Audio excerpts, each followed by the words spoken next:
It is officially spring, which means it's time to get those cleaning projects done around the house. There are plenty of ways to get your kids in on the action and perhaps teach them an important lesson in money management. Here's KOMO's Kelly Koopmans.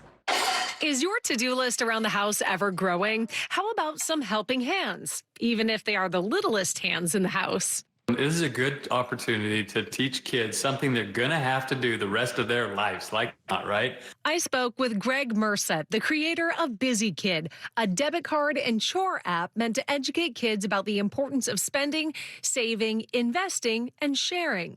According to a recent study by the Center for Parenting Education, children who regularly do chores are better able to deal with frustration, delay gratification, have higher self-esteem, and are more responsible compared to children who don't help with chores.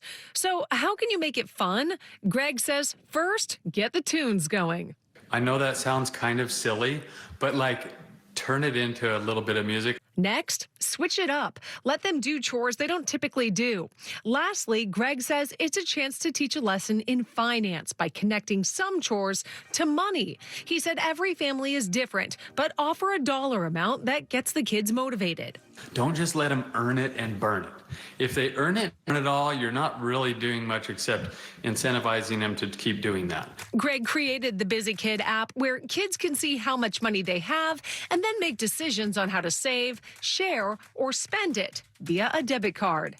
The piggy banks and the envelopes and all that stuff, old school, doesn't work. It's because money's invisible these days, and so you got to teach it in a different way.